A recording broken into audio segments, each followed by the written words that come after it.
Itu tentang salat sunat tasbih. Kenapa disebut dengan tasbih? Karena tasbih di dalamnya. Tapi ada juga tahmid. Subhanallah walhamdulillah wa la ilaha illallah wallahu akbar. Allahu akbar ada, tahlil ada, tahmid ada. Kenapa tasbih? Kenapa tasbih? Yang pertama karena tasbih di awal. Subhanallah. Maka yang awal itu disebut.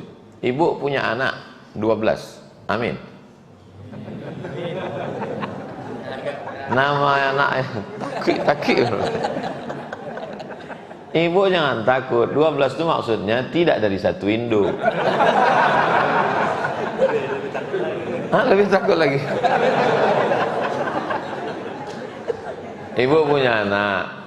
Nama yang pertama, nama anaknya Sumayyah. Ibu pasti dipanggil, mana Mama Sumayyah tadi? Padahal ada adiknya 2 baleh. Ada adiknya sebaleh. Kenapa nama pertama itu disebut? Kenapa yang pertama disebut? Memang begitulah penyebutan.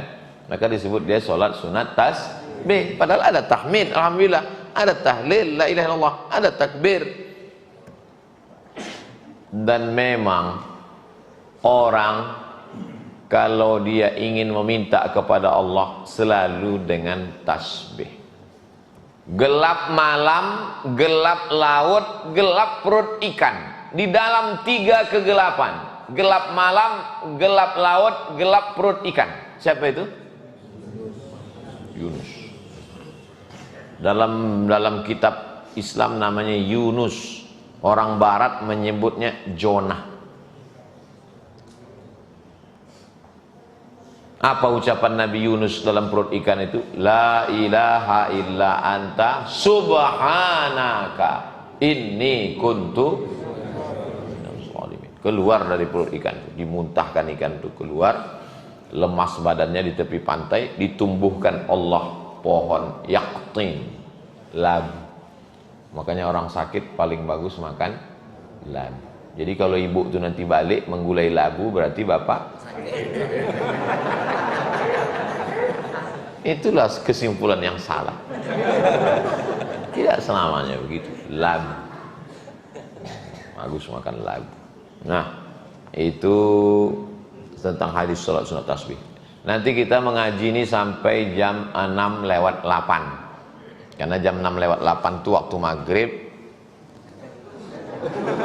Betul kan? Hah? Nah, matikan HP. Bagus. Jadi kalau mau pengajian subuh itu jam berapa berhentinya? Walaupun nanti siapapun yang mengaji di sini, kalau pengajian subuh berhentinya ingat waktu maghrib Pekanbaru. Kalau waktu maghrib jam 6.30, maka pengajian berhenti jam 6.30. Kalau maghrib Pekanbaru jam 6.10, maka berhentinya jam 6.10. Kita berhenti nanti jam 6 lewat 5. Nah, jam 6 lewat 5 kita sholat sunat isyraq 2 rakaat. Habis sholat sunat isyraq barulah kita buka tanya jawab. Habis itu barulah kita selesai pulang dan ada kabarnya sarapan bersama di rumah masing-masing. Dah, intinya tentang sholat sunat tasbih ini yakin ya? Tapi kami Pak Ustadz, kalau tak salah pernah dulu saya tulis. Tunggu dulu, tengok sebentar. Bagi yang punya handphone bisa ditulis di search itu Somad Morocco, tidak pakai spasi. SOMAD MOROCCO. Setelah itu tulis apa yang mau dicari. Udah, buka handphonenya. SOMAD MOROCCO sudah. Spasi tulis tasbih. Sudah dapat? Tasbih. Nah, setelah dapat klik. Nah, setelah dapat share ke grup-grup. Share ke grup-grup. Kapan saya menulis tulisan ini? Coba baca situ tanggal berapa? Hah? 14 Maret. Saya mau ngetes saja, betul tak dibuka orang ini. Tulisan tentang sholat sunat tasbih sudah saya tulis tanggal 14 Maret tahun 2012. Ini tahun berapa udah? 22. 10 tahun yang lalu udah saya tulis tentang sholat sunat tasbih. Lengkap semua hadisnya, riwayatnya, lengkap semua. Jadi yang masih ragu dengan sholat sunat tasbih ini, mana kitabnya? Nih. Mana tulisannya? Nih. Tak juga dia percaya, antukkan kepalanya ke tiang. Apa mau dia lagi? Semua sudah ditunjukkan. Tata caranya lengkap sedetil-detilnya. Tengoklah tulisan itu. Dulu saya begitu. Kalau saya ditanya di masjid, pulang saya ke rumah, saya tulis. Saya tulis, habis itu saya upload. Lengkap semua. 10 tahun yang lalu banyak orang komen-komen di bawah. Somat Maroko. Kenapa tak somat aja? Kenapa Maroko? Biar tahu orang saya tamat Maroko. Itu pun tak percaya juga dia. Oke, sekarang kita teruskan hadis yang ke-189. Video ini boleh dipotong. Adik-adik yang pandai media dari tabung wakaf umat sekarang nih mengupload, nanti tonton di tabung wakaf umat, baru potong dari situ, masukkan ke TikTok.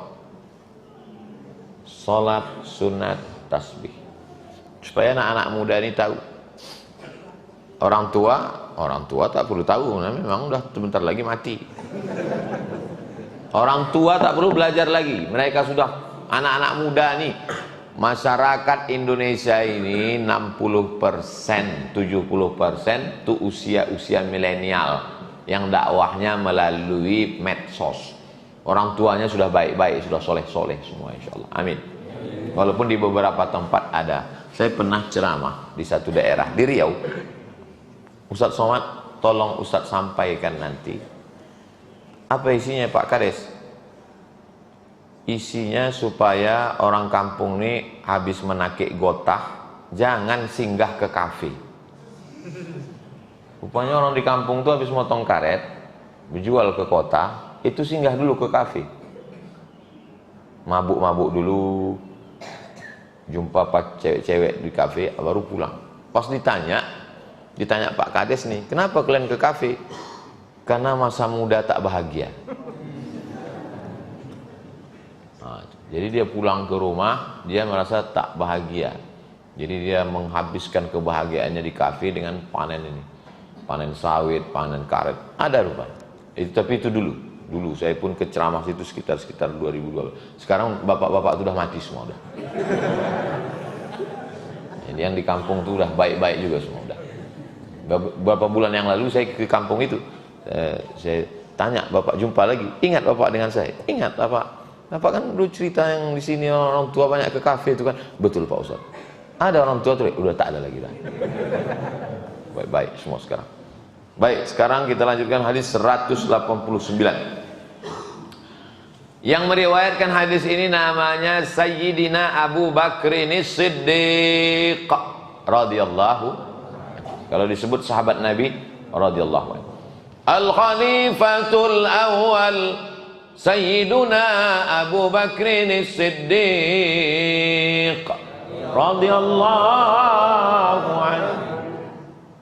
Biasanya kalau masjid Ahlus Sunnah itu di tiang atau di mimbar ditulis tuh Abu Bakar, Umar, Utsman, Ali. Ini saya tanya, berarti ini masjid Syiah ini.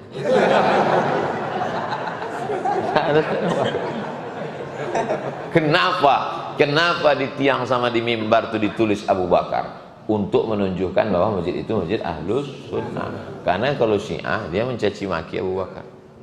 Paling anti orang itu sama Abu Bakar sama Umar. Tapi ini masjid Ahlus Sunnah. Kata Abu Bakar Siddiq, sami'tu Rasulullah sallallahu alaihi wasallam. Aku mendengar Rasulullah bersabda. Apa kata Rasulullah? Ma min rajulin yuznibu dzamban. Kalau ada orang yang silap, salah dan dia buat dosa. Dosanya apa Pak Ustaz? Tak ada disebutkan dosanya. Mabuk, sakau, narkoba, sabu-sabu, pelanjing gila, selingkuh, pelakor. Summa yaqumu, kemudian dia fayatatahhar, bersuci. Bersuci yang paling bagus mandi, namanya mandi taubat. Mandi taubat, kau lah mandi wajib.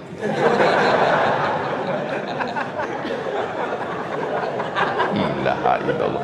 Jadi gara-gara orang. Mandi taubat. Walaupun tak salah juga mandi wajib tadi, karena mandi taubat itu mirip macam mandi wajib. Bedanya pada niat. Itu bedanya. Jadi yang membedakan mandi taubat dengan mandi wajib itu niat. Basah semuanya dari ujung rambut sampai ke ujung kaki. Mana dulu yang dibasahi? Bagian bawah sebelah kanan. Kenapa bawah dulu dibasahi? Stroke di kamar mandi. Kenapa stroke di kamar mandi? Karena orang biasanya menyiramkan air langsung ke kepala. Kalau kepala kita ini disiram air dingin, otomatis jantung menyemburkan darah untuk memanaskan kepala. Itu sudah otomatis. Maka detak jantung tak normal. Detak jantung tidak normal itu disebabkan 3. Yang pertama, karena air dingin kena ke kepala. Yang kedua, karena jatuh cinta. Yang ketiga, karena jatuh tempo. Itu jantung kita lain kita.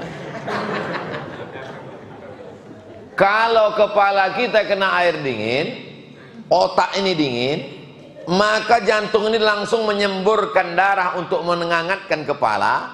Rupanya apa yang mau Bapak urus nih Pak? Hah? Apa yang mau Bapak urus? Kita ini mengaji sekarang. Mengaji, remote tuh nanti urus. Mengaji sekarang kita ini. Hah? Kalian mengaji sama saya sepele. Kalau ngaji sama Syekh Nuruddin, Syekh Nuruddin menengok aja pun marah deh. Karena kalian tak yakin saya ini ustadz, jadi kalian sembarangan. Sampai mana tadi? Bersuci. Suci namanya mandi taubat. Mandi taubat itu suci bersih macam mandi wajib.